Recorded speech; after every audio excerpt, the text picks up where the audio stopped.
This presentation is delivered by the Stanford Center for Professional Development.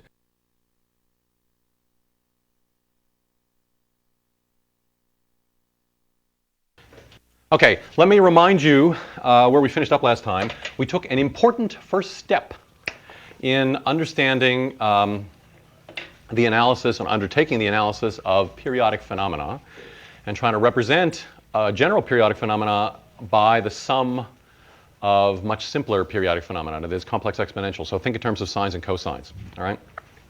So last time, I said we took the first step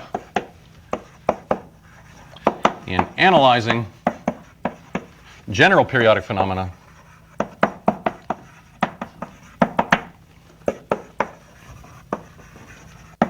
via the sum, so a simple combination, linear combination of simple building blocks, simple periodic phenomena. So let me remind you what we did, because it's very important that you realize what we did and what we didn't do. We said, suppose that you can write a periodic signal in a certain form, what has to happen? So we start off by saying f of t is a given periodic function, periodic signal, function signal, same thing. And just to be definite, we took it to have period 1, all right? And the question is, can it be represented in terms of others, and suppose it can be represented in terms of other simple signals of period 1, namely the complex exponentials. So suppose we can write f of t as a sum, say something like this, k from minus n to n, c sub k, e to the 2 pi I, kt. There was a question, by the way, somebody sent me an email about why the sum is symmetric and so on, why does it go from minus n to n, and we talked a little bit about this last time. This is also discussed a little bit more in the notes. You can think of this in terms of sines and cosines, all right? And the idea is that if you have a real signal, the coefficients, I mentioned this last time, but it bears repeating, the coefficients satisfy an important symmetry relationship. They're complex numbers. The c sub minus k is equal to c sub k bar, and because of that, the positive frequencies combine with the negative frequencies, the positive terms combine with the negative terms to give you a real part, so give you essentially a sum of cosines, okay, or sum of sines and cosines because the values are complex. And it's a symmetric sum. Instead of going from 1 to n or from 0 to n, if you use complex exponentials, it goes from minus n to n. The proof of the helpfulness of this representation will just become apparent as we use it, all right? As I said before, the algebraic work in the analysis is just made incomparably easier by using complex exponentials than real sines and cosines. So just the calculations become that much easier. All right, so once again, suppose we can do this, then what we found is the coefficients had to be given by a certain formula. So then the coefficients are given by c sub k is the integral from 0 to 1 e to the minus 2 pi I kt times f of t dt. All right? There's an explicit formula for the coefficients. And in principle, that's known. All right? If you know the function, then you can carry out the integration in principle.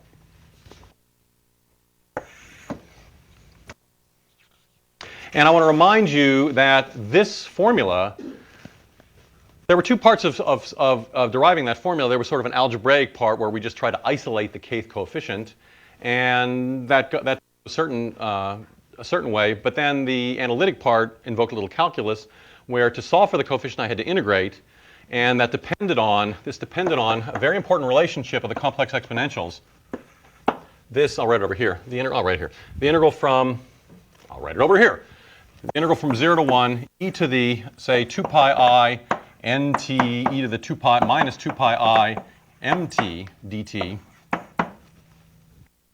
So that's the integral from 0 to 1. If I combine the two, e to the 2 pi I n minus m t dt, that's either 1 if m is equal to n. So in that case, I'm just integrating e to the 0. I'm just integrating 1. Or it's equal to 0 if m is different from n. All right?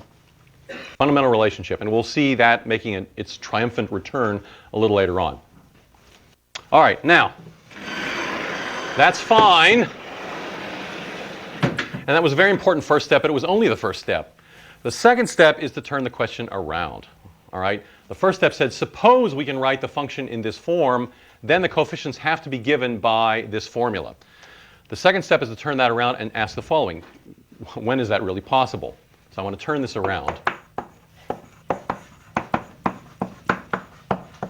So again, you're given f of t, periodic of period 1. All right? I know what the answer has to be. All right? In the sense I know what the coefficients have to be. They have to be given by this. So I'm going to define them. All right? Define. And I want to use a different notation. I want to introduce a different notation that's quite standard in the subject. Define f hat of k to be this integral, the integral from 0 to 1 of e to the minus 2 pi I kt f of t dt. So again, in principle, you can compute this. All right, you're given f. You can carry out the integration of f against this complex exponential. And it's often denoted by f hat k, and this is called the kth Fourier coefficient.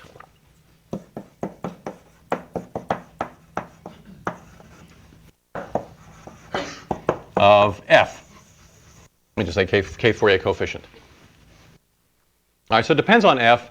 And in fact, it can be viewed as a transform of f, although we won't use that terminology. Well, I won't stress that terminology quite so much now because it'll become much more useful when we talk about the Fourier transform. This is not the Fourier transform. This is the Fourier coefficient. So it's a transform of f, but evaluated on the integers. For each k, I have a corresponding number, f hat of k, given by this integral. And the question is,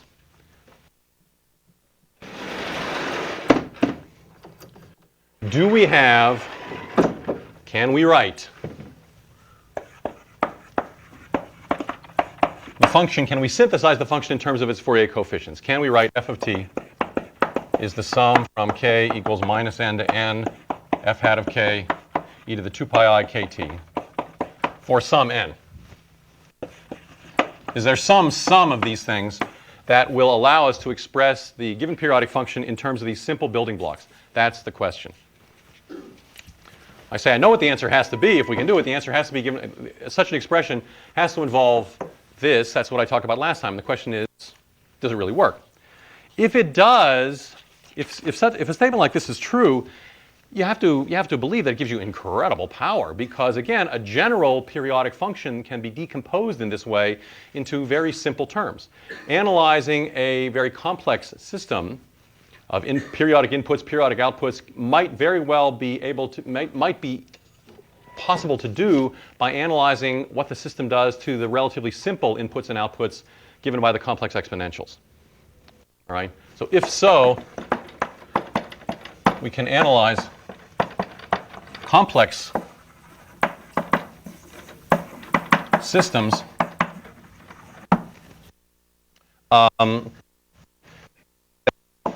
simple building blocks. Simple building blocks. Not a great sentence here, but you get what I mean.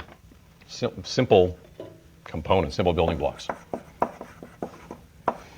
I'd like another try at that sentence, but I think I'd just rather leave it there. All right. Okay. Now, this method is only going to be really helpful if it's fairly general. And that's always been the question I've raised a couple times. How general really is this? How general can we expect this to be if it works?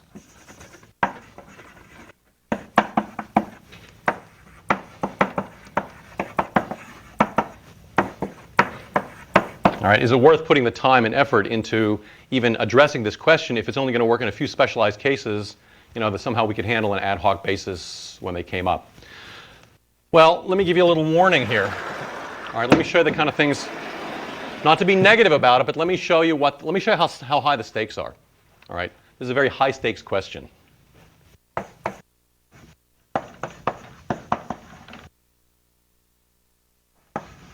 And let me do that by a couple of examples. All right, examples that are natural enough and could come up very easily in applications.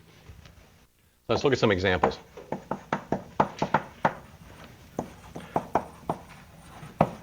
Of some of the kind of signals that could come up. For example, you could take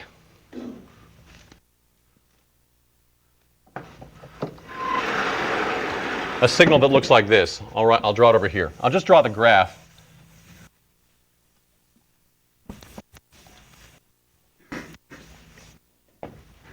Something that looks like this. It could model a switch that's periodically on or off, 0 or 1. Current is flowing or it's not flowing. So something like it's 1 for half a second and then 0 for half a second. All right? That's the basic period. And then it repeats. So 1 down to 0, 1 half. And then it repeats. Then it goes up, then it's on, then it's off. Then it's on, then it's off. And so on and so on. Okay? So 1, 3 halves, 2, and so on and so on. All right? That's a function of period. That's a periodic function of period. And it repeats also for the negative numbers. So it's a periodic function of period 1. All right? So switch. On for half a second, off for half a second. And it repeats. All right, can we expect to write, let's call this f of t, all right? There's the graph, and I can write down a formula for it.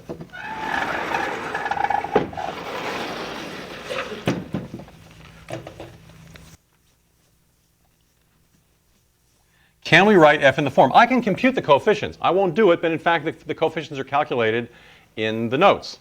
All right, you can carry out the integration. It's not a complicated integral to carry out. You're just integrating the function 1 over the interval from 0 to a half. That's all of the function times a complex exponential. So you can compute easily f hat of k. F hat of k would be, in this case, the integral from 0 to a half. Let's say I won't carry it out, of e to the minus 2 pi I kt times 1 dt. All right, it's 1 on the interval from 0 to a half. It's 0 on the interval from 1 half to 1. You only compute it on the interval on one period, on the interval from 1 half to 0 to 1 half. And that's an easy integral to figure out. Can we write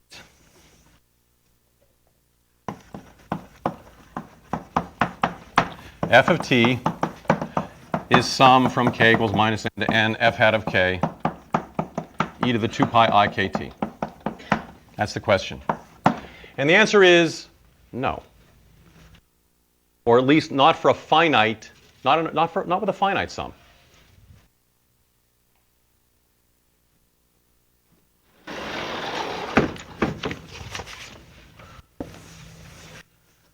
So I hate to build up all this drama asking this fundamental question only to answer it no for a relatively simple example. So the answer is no. Not for a finite sum. Why?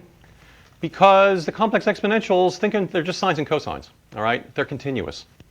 And the sum of a finite number of continuous functions is continuous. It can't possibly represent a discontinuous phenomenon. You can't represent a discontinuous phenomena by a continuous phenomenon. All right? You learned that theorem back in calculus. You know, somebody said, some jerk of a math teacher probably said something like, and the sum of two continuous functions, of course, is continuous. And you said, yeah, right, okay, fine. All right, and what's the point? Well, here's the point right now for the first time. This limits what you can do. This limits what you might want to do. You can't represent a discontinuous function by the sum of a finite number of continuous functions. Bad luck. All right? Well, what if the function is continuous at least? All right? But maybe has a corner. So let's look at a second example. Say a triangle wave. Something looks like this. Up, down, up, down, up, down, and so on. Say on an interval from 0 to 1. So it's periodic of period 1. And again, the pattern repeats along the negative axis also, or for negative values of t. So again, we can easily compute the Fourier coefficients. That's not a problem. They exist. It's not a problem to carry out the integration. And again, that's done. I think it's worked out in the notes explicitly. And if not, it's easy enough to do. I will not do it in public. Again, you can compute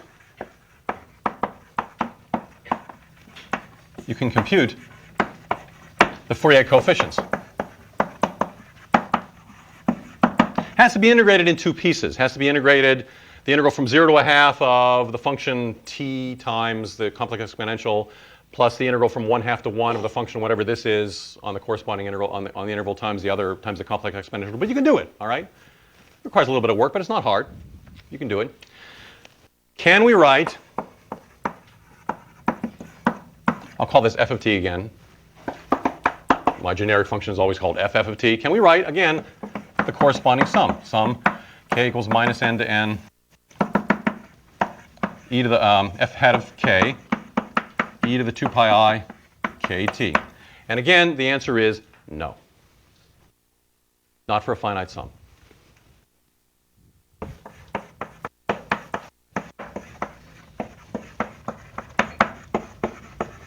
Why? Well, because as your jerk of a calculus teacher probably told you, if your two functions are differentiable, then the sum of two functions is differentiable. And you said, fine, fine, whatever. And it didn't seem to matter at the time, but now it matters because this function is not differentiable. It has a corner, all right? But the complex exponentials are just sines and cosines. They are differentiable. Their sum is differentiable. You can't represent a non-differentiable function as a finite sum of differentiable functions. It won't work. You just can't do it. The right-hand side is differentiable. The left-hand side is not differentiable. Okay? Now, we could go on like this with more and more bad news. All right? That is, if there is a discontinuity so here there's a discontinuity in the first derivative, all right? There's a corner here. We could draw examples. It would look smoother, but we could draw examples where there's discontinuity in the second derivative. Or maybe the first and second derivatives are fine, but there's a discontinuity in the third derivative, and so on and so on. If there is any lack of smoothness, if there is any corner, no matter how smooth that corner looks, if there's some discontinuity in some high derivative, you're screwed, to use a technical term. All right? Any discontinuity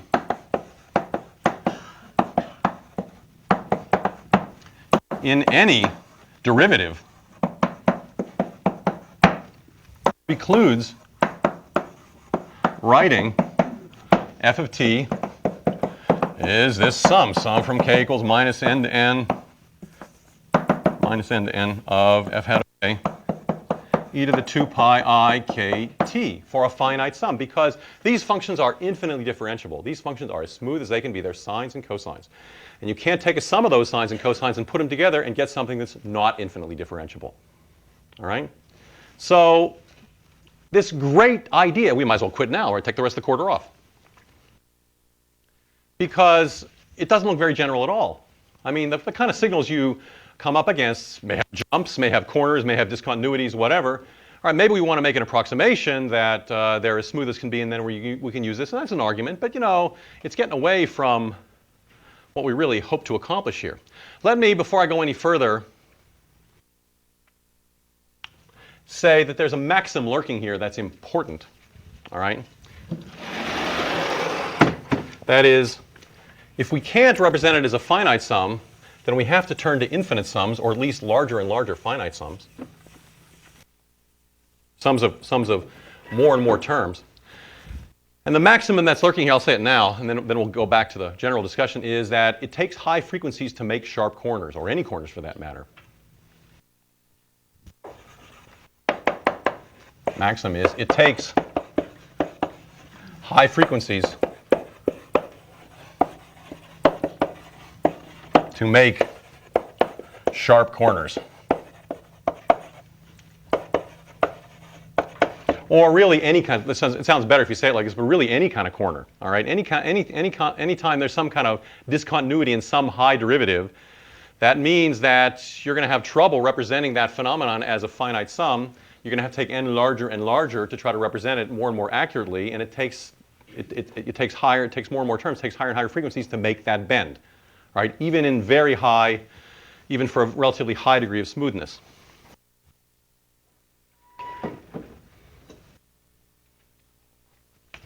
All right, now, by the way, you may think, again, that this is an artificial maxim, that is, you know, real signals don't have sharp corners, but that's not true. I mean, all the time, and later when we talk about filtering, producing sharp corners is often a very important part of, as sharp as you can, actually, is an important part of signal processing. Sometimes you want to take a signal and cut off after a certain point. Either cut it off in time or cut it off in frequency. Some of you, I'm sure, have had some experience with this. All right, so you want to sometimes your signal starts out pretty smooth, but for other reasons you want to make it somehow less smooth. You want to cut things off. And cutting things off can introduce high frequencies in trying to represent the signal that is something else that has to be dealt with. All right, so there's some very tricky and very practical questions that go along with this maxim. All right, now, like I say, at this point you say, well, you know, what's happened to this grand general program that you've been announcing? If it's not going to work, I mean, if I can't consider finite sums to represent all but the most specialized phenomena, if there's some slight discontinuity in there at any level of smoothness, then what good is any of this? And the comeback to that is we have to consider infinite sums. All right? To represent the general periodic phenomena,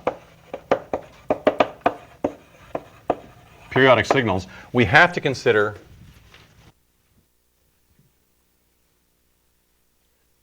infinite sums. All right, that's a mathematical point. As a practical matter, of course, you can't sum up an infinite series.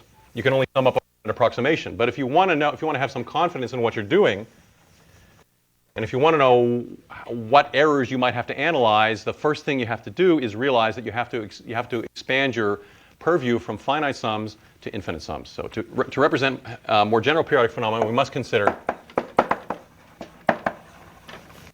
infinite sums of the form, say, from minus infinity to infinity, f hat of k e to the 2 pi I kt. It may be that not all these coefficients are non-zero. Some of them may be 0 and so on. But for sure, if the function has any sort of discontinuity at any level of derivatives, then these coefficients are going to go out. They're going to be non-zero after a certain point. Or rather, they're going to go off to infinity. You're going to have non-zero coefficients as far as you go out. All right. Any non-smooth phenomenon, signal, will generate infinitely many, not just a finitely many, but infinitely many Fourier coefficients. All right? The only way you could possibly have a finite Fourier series is if the function you start out with were infinitely smooth. All right, now, that's a problem. All right, this is why I say the stakes are high here, because if you're going to deal with an infinite sum mathematically, and even for applications, you have to talk about issues of convergence. All right, how accurate is this going to be? If I cut it off after a finite number of terms, how accurate is it going to be? All right, if the series is converging, and I cut it off after a finite number of terms, maybe I have a certain amount of confidence that I'm getting a pretty good approximation to my function. All right, but if the series is not converging, and I still try to cut it off after a finite number of terms, what confidence do I have that I'm taking a reasonable approximation to the signal that I really want?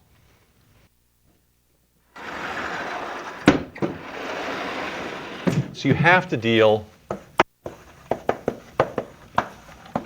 with issues of convergence.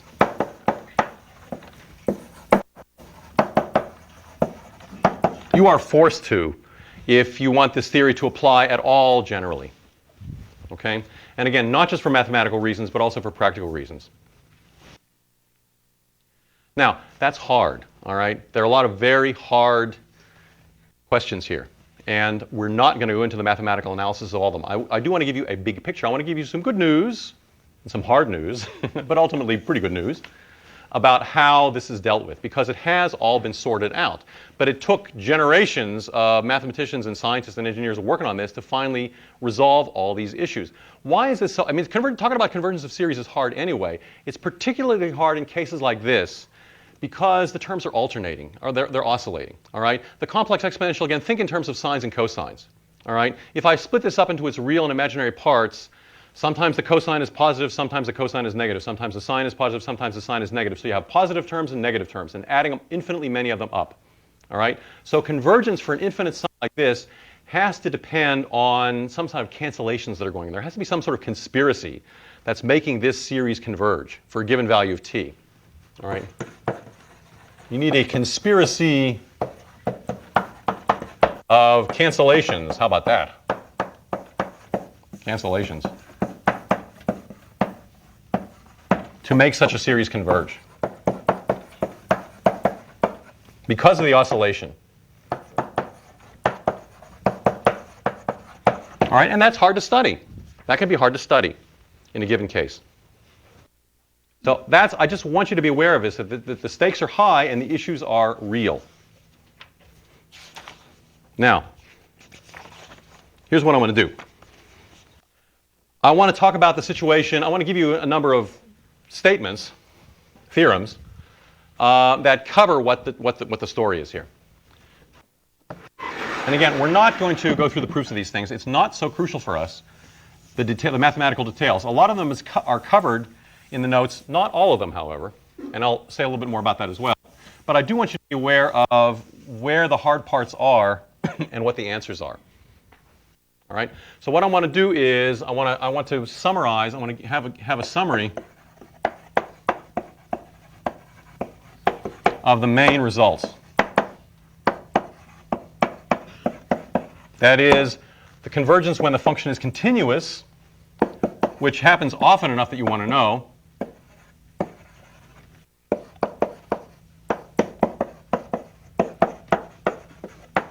Or let me say smooth.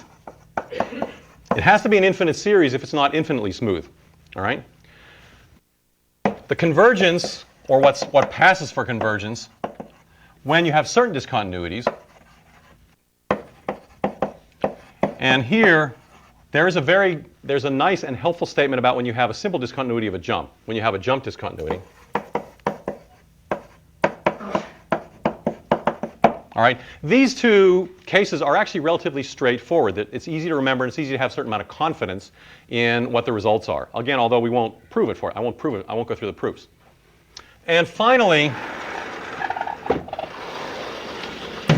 the convergence issues in general, and they involve some really quite deep changes in the perspective that you have to adopt toward this circle of problems.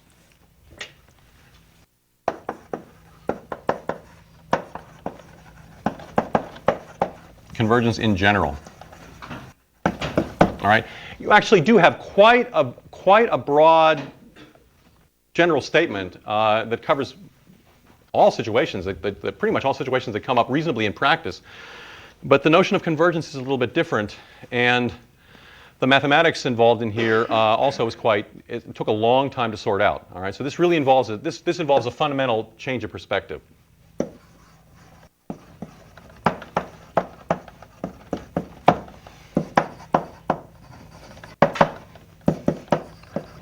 As I said, I'm not going to do the details, but I at least want to say some of the words, and I'll tell you why. Because it has become so pervasive. That is, it's become so the framework for studying convergence in general, even as it applies maybe to these simpler situations, has become so standard that you will see this in all the literature. All right, you'll see in the engineering literature, the terms that I'm going to use: orthogonality, mean square convergence, L2, things like that. I'll say all those words and I'll tell you what they mean.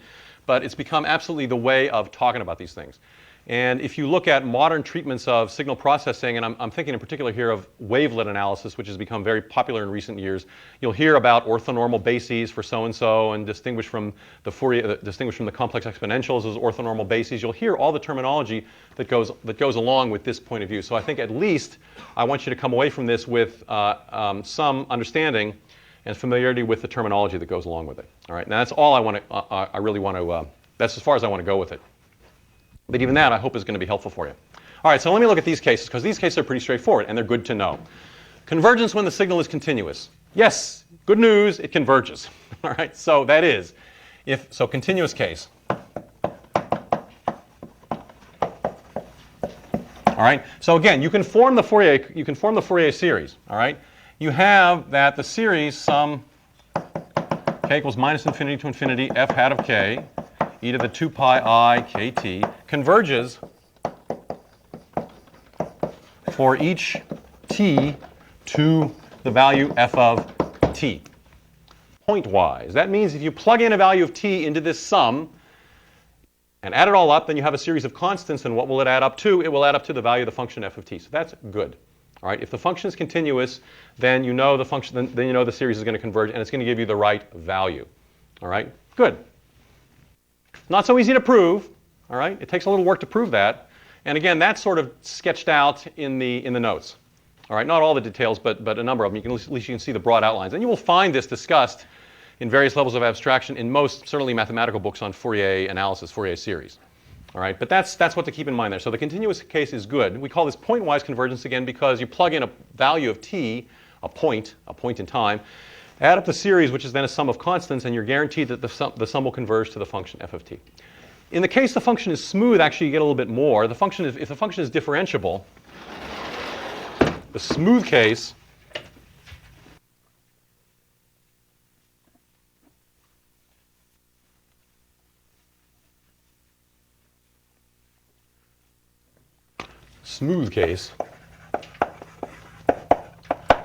So that's if you have various degrees of differentiability. If it has one derivative, if it has two derivatives, and then there's the question about are the derivatives continuous and so on. So I don't want to split hairs on this. And again, there's a fairly precise statement that's given in the notes. But it says this. So if it's smooth, then in particular it's continuous, so you know the series converges. So again, the series converges. The Fourier series, k going from minus infinity to infinity, f hat of k, e to the 2 pi I kt, converges to f of t. That's the same as in the continuous case, but there's actually more to it than this that, again, can be helpful sometimes if you're trying to estimate errors. You actually get what's called uniform convergence.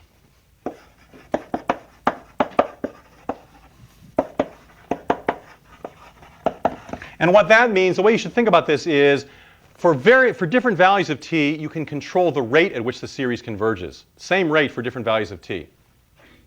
So again, without trying to make it, I can make this precise, but I don't want to because it requires too much notation. So you can, i.e., think of it this way: you can control, or you can estimate the rate of convergence,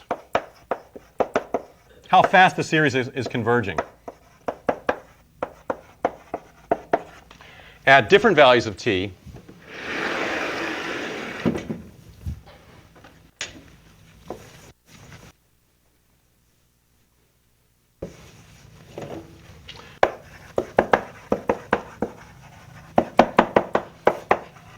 Values of t depending on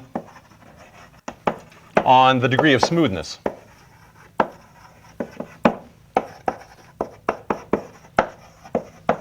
What this often means is you get estimates on the size of the coefficients, you get estimates on the difference between the function and a finite approximation, a finite version of the series, depending on the smoothness. All right? The smoother the function is, the faster it converges. That's one way of looking at it. And again, without giving a technical definition of it. Yeah. Well, what this means is, what the uniform convergence means, roughly, and again, what I don't want to write a lot of epsilons and n's and things like that, is that if this is the function, all right, it's periodic, so the pattern repeats. Then what I mean by uniform convergence is that if you look at a finite approximation, so if you look at a finite version of the sum, just going from minus n to n, then that will track. So this is f of t. All right, that's the original function. Then and the approximation does something like, it tracks the function along the way. This is a finite sum. All right, you can estimate uniformly over the interval how far the approximation is from the function.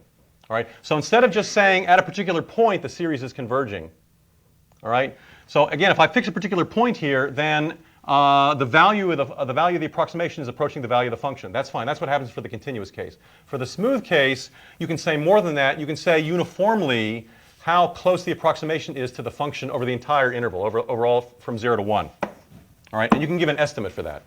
All right, that's what the smoothness gives for you.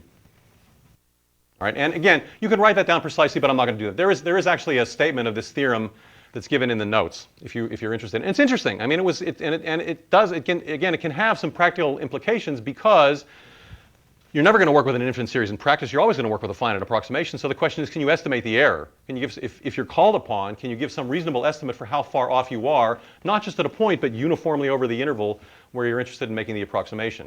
So it can come up. So you have uniform estimate of the closeness.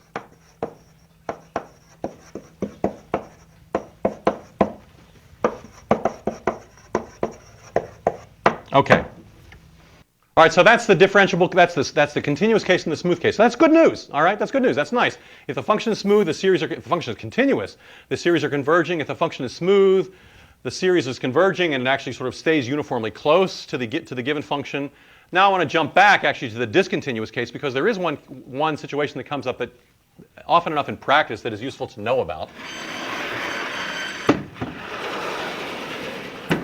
And that's when you have a jump discontinuity. And again, I'm not going to prove this, but I think you should be aware of it. And there's actually going to be some problems that use it, or a problem that uses it.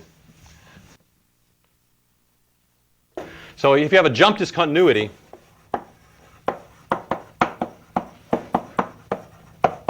functions can fail to be continuous in a lot of different ways. The simplest way a function can fail to be continuous if it has a jump discontinuity, like the first example that I showed. So the example of a switch where it's on then off. All right, something like this. All right, where the signal jumps down or up. Okay. So e.g. And there, the theorem is that is if t naught is a point of jump discontinuity. This is a really cool result, actually.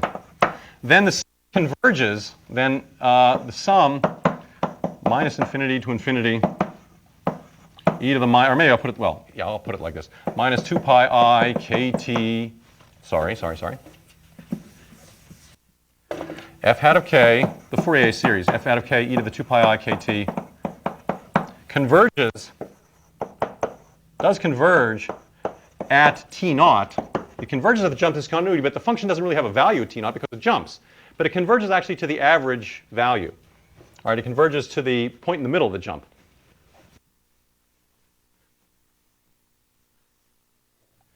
To the average of the jump, i.e. to 1/2, let me write it like this, 1/2 f of t naught, this is the usual way it's written, f of t naught plus f of t naught minus. All right, so what I mean by that is, you know, you're approaching t naught from the left, that's f of t naught minus, it has this value. You approach f of t naught from the right, it has this value, that's f of t naught plus. All right, there are two different values, it jumps, and if you look at the average of the jump, right in the middle, that's what it converges to. All right, kind of cool. And this wasn't proved until I think the 1900s, sometime in the early part of the 1900s. So this was way after Fourier had done his initial work, and people were struggling with a lot of these problems. And this is useful enough that it comes up in application. So for example, for the sawtooth, or not the sawtooth, for the switch periodic signal here, if it jumps from 0 to 1, then at a value of discontinuity converges to 1/2. All right. So you even sometimes see people define this function to be 1 on the interval from 0 to 1/2, leaving out 1/2, 1/2 at the discontinuity, and 0 from here to here. Right. You sometimes see that definition given, and the reason why people sometimes give that definition is because they want to anticipate this result. So if they want to use Fourier series, they say that it's sort of consistent with the definition of the function and consistent with the property of the convergence of the Fourier series. This is not so easy to prove. All right. None of these things are really easy to prove. It requires a lot of work. It requires a lot of estimates and careful analysis. But it's nice. It's very satisfying in some sense that it tells you, at least you know what the situation is. I'm not saying it's easy to establish, but at least you know what the facts are. All right? That's good. That's good. Okay? So any questions on that? This should be sort of part of your vocabulary. Yeah? Continuity. Then that's not a jump discontinuity. All right? What I mean by jump discontinuity, I mean it jumps between two finite values. Okay. Yeah, I'm trying to avoid, I'm talking to you in a somewhat informal way. I'm trying to avoid giving very precise definitions to all these things because you're going to see, you sort of know it when you see it. All right. You can do that, of course. You can give very precise statements here, about the uniformity of approximation, about how it converges, and so on. But that's not so crucial for us. It's just you should know, in general, what the big picture is. Yeah? What about at other points? So if you have a function with jumps, so what about points where there are no jumps? Sorry? What about points where there are no jumps? All right. What about points where there are no jumps? So actually, perhaps what I should have done is give a more careful statement of the continuous case. The more careful statement of the continuous case is the series converges at any point of continuity. All right. So if the function, if it doesn't jump, then if it's continuous at that point, then the series converges at that point. Okay. So that would actually be a more precise statement of it. Oh, I better not stop asking for questions here. All right. Because let's say I'm trying to avoid the infinite regression of making the statements as precise as I can. I can do that, but you don't want to see that. All right. And again, don't underestimate the effort that it took to do this. All right. It was when Fourier first came out with his ideas, and we'll see his original application actually on Monday. He was very bold. He said that any function. He actually said any function, not just any periodic function, because he was thinking of extending a function to be periodic by just repeating it. He was thinking of functions which die off and then repeating it. So he made statements like any function can be represented by such an infinite series. And people were scandalized by that. Especially they were French, and the French are easily scandalized. Such a scandal. Mon Dieu. Any function, you are a fool, monsieur. So it caused a great deal of consternation, and it caused a lot of work to get done to try to sort these things out. So don't underestimate the effort that went into getting even this much. But now,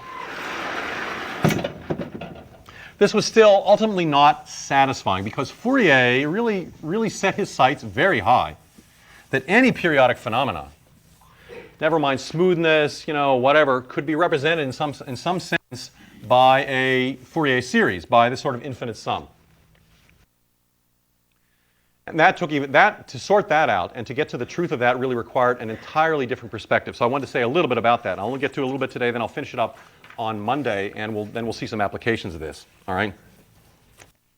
All right. So general case. That is not talking about continuity, not talking about smoothness, and so on. All right. And here what's really involved is we learned after decades, centuries of bitter experience, you need a different notion of convergence.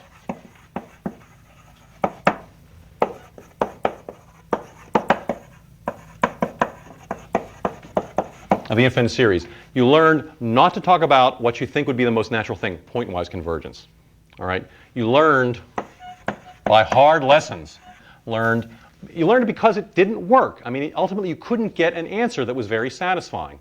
In these cases we're fine, but somehow very under natural and fairly general situations, you learned not to ask for convergence of a sum like this. F hat of, let me just put general coefficients in there, c sub k e to the 2 pi I kt. I mean for general series, all right? You learn not to ask for convergence of that at particular points.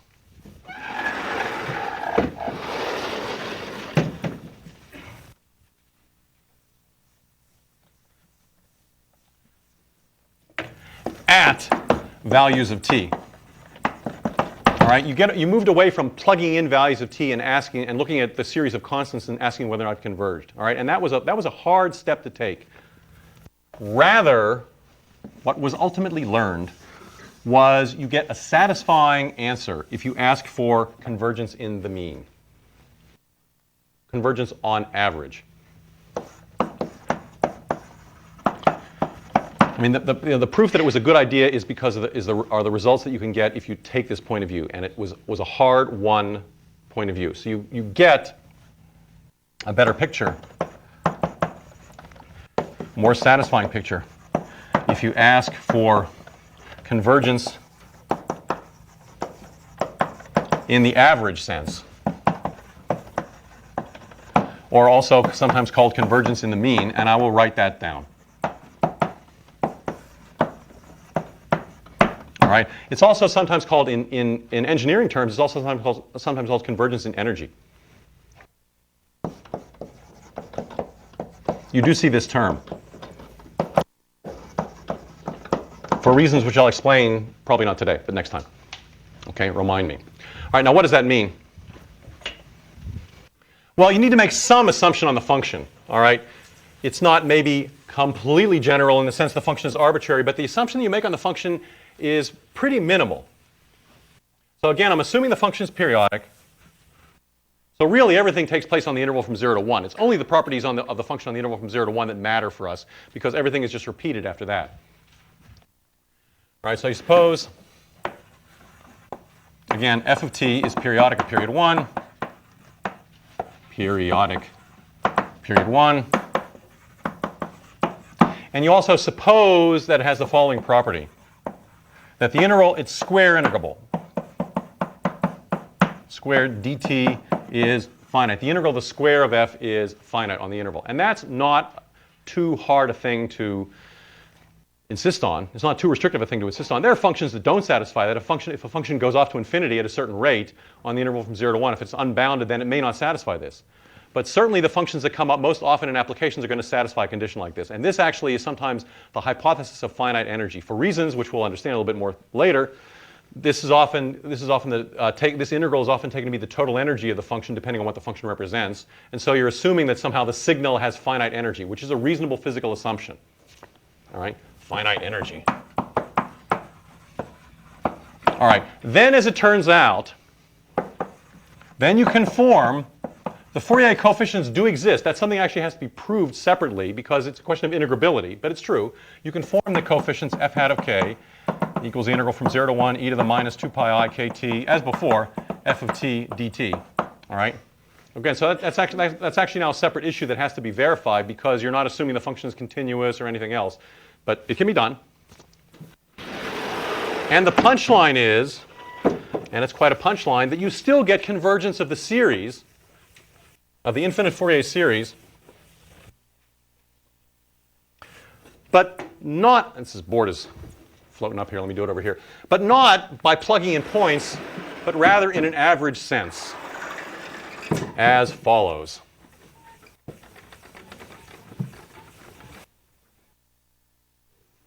So then, I'll write it like this. The integral from 0 to 1, I want to look at how close the function is to an approximating series. So that means a finite version of the sum. So the integral of the sum from k equals minus n to n of f hat of k e to the 2 pi I kt minus f of t squared dt. All right, so I look at the average of the square of the difference between an approximation, a finite approximation to the sum, makes perfect sense to form that, and the function.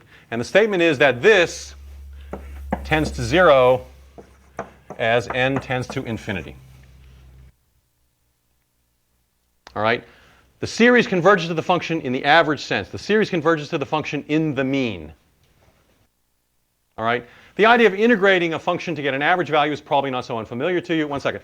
The idea of integrating the square or the difference of the squares is also probably more or less familiar to you.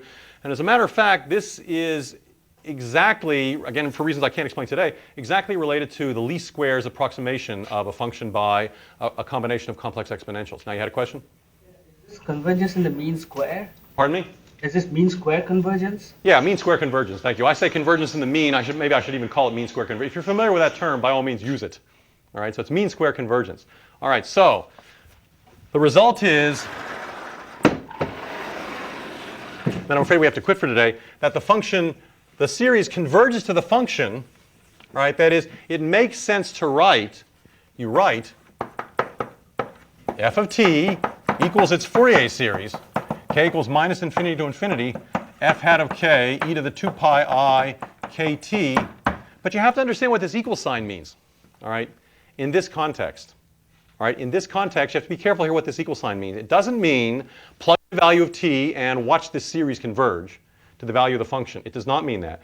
It means that if you compute that integral for a finite sum and let the degree go to infinity here, then that integral will tend to 0. The mean square difference will tend to 0. That's what that equal sign means. All right? That the difference between this and a finite approximation tends to 0 as the approximation gets better and better. The square. the integral of the square. Now, that was a big change of view. All right, that was a big change in attitude to adopt that notion of equality, that notion of convergence, and so on. And it had profound, far-reaching consequences. All right, and again, it took a long time to sort out. And we're out of time for today, so I can't tell you that. So on Monday, I want to wrap this up, only in the not in all the mathematical details, only so far as to give you what the general picture is, because you're going to see it beyond this class. You're going to see people use this terminology, use these ideas well beyond what we do in here. And it's really quite satisfying. It's a really quite thorough and satisfying, coherent picture. All right, so more on that on Monday.